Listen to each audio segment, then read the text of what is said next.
Jadi begitulah sunnatullah, orang-orang yang mendakwahkan agama itu Allah kasih ke orang-orang yang membela itu. Syekh Ilyas Allah kasih orang-orang Miwat.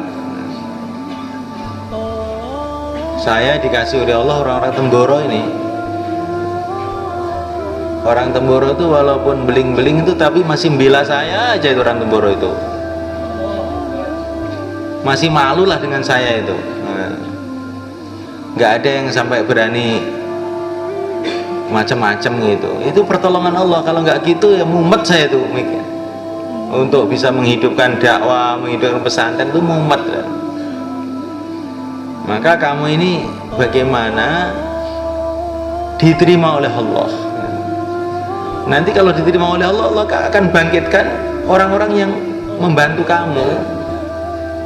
Dan supaya kamu itu begitu itu ya, ini saya pesan satu kalimat ini, kamu ingat ya, jangan sampai kamu memisahkan diri kamu dengan orang-orang soleh, terutama guru-guru kamu. Orang itu selagi hatinya itu masih sambung dengan orang-orang soleh, sambung dengan guru-gurunya, akhirnya bersambung sama Nabi, dan Nabi itu sumber barokah. Nanti itu perjuangannya itu ada barokahnya, intinya dikira-kira. Tapi kalau orang itu keminter, merasa bisa mandiri, merasa bisa berdiri sendiri, ya nggak akan bisa berjuang orang seperti itu. Udahlah kamu lihat. Ya, ini rahasia sebetulnya, ini rahasia keberhasilan perjuangan itu. Maka mencintai ulama, mencintai para guru, mencintai orang-orang soleh, mencintai orang-orang yang sebelum kita. Jangan orang itu mandiri. Saya itu sudah hafid Quran, sudah alumni Pakistan saya ini. Saya sudah bisa mandiri, nggak perlu siapa-siapa. Rasa no. Nggak gak hasil gue, gak iso ngerti pagomo. Wis toh. Ketoken tanganku nek kowe iso ngene. Ini kan kadang-kadang orang-orang yang tidak tahu rahasianya membuat pesantren, rahasianya perjuangan, itu nggak paham dengan perkara ini. Agama itu tidak bisa dibikin kayak sekolah SD, sekolah SMP, nggak bisa. Harus ada sambungan. Kecuali kalau kamu berpindah sistem pakai sistem dunia, pakai sistem dunia gue, agama pakai duit, kayak Saudi gue, kayak apa duit, kekuasaan, pedang. Ya nanti jalannya itu yang jalan duitnya, sebetulnya bukan agamanya. Tapi kalau kamu ingin menghidupkan agama kayak orang Nizamudin, tanpa kekuasaan, tanpa duit kayak para nabi, ini kuncinya. Mampu ya kawan? Ini kamu catat dengan tinta emas ini, nasihat saya ini. Terutama di kalangan-kalangan yang memang awam sekali dari kekiaian. Tidak ada berdiri pesantren-pesantren yang murni untuk agama, itu belum ada. Mereka pesantren juga campur sekolahan, untuk ijazah ada. Pokoknya ada dukungan-dukungan materi. Nah kalau di Jawa ini kamu lihat kan enggak. Pesantren itu berdiri murni hanya agama. Asal mulanya ya, sekarang ada sekolahan, ada macam-macam, itu ya baru-baru aja. Dulunya enggak.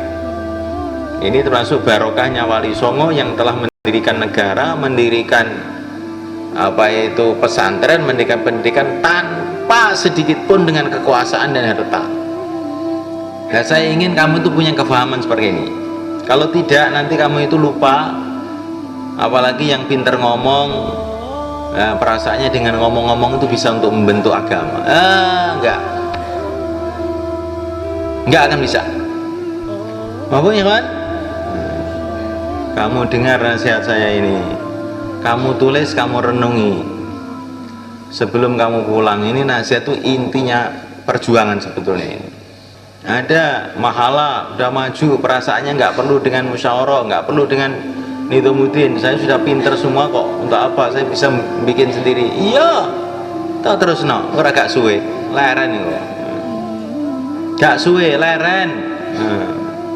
Pesantren, lihat dulu, kamu pesantren sistem dunia apa pesantren sistem agama. Kalau kamu mau bikin pesantren sistem agama, tanpa ini nggak akan bisa.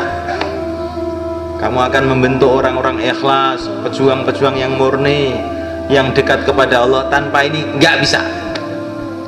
Tapi kalau kamu bikin pesantren-pesantren modern yang asasnya duit, kepentingan dunia, ya bisa aja. Memang itu bukan agama itu. Walaupun orangnya orang agama, orang Islam, tapi sistemnya bukan sistem agama, maka bisa aja dibikin macam-macam. Tapi kalau kamu mau bikin pesantren sistem agama, murni agama, tidak ada ijazah, tidak ada apa-apa, hanya karena Allah, oh nggak bisa tanpa ini. Mahfum ya kawan? Ingat-ingat ya. Ini nasihat mahal ini nasihat mahal. Ini namanya barokah. Wong iki digoleki barokah ini loh. Apa sih mbok kene barokah? Lah barokah sumbere barokah iki Kanjeng Nabi. Wong kok pisah karo Kanjeng Nabi ya ora. Lah apite pisah karo Kanjeng Nabi kok pisah karo gurune. Lah wong ro Kanjeng Nabi sebab gurumu awake pisah karo gurumu pisah karo Kanjeng Nabi atine. Ngerti? Lan kuwi ning jero ati, dudu ning cangkem. Kuwi ning jero ati. Atimu piye karekan?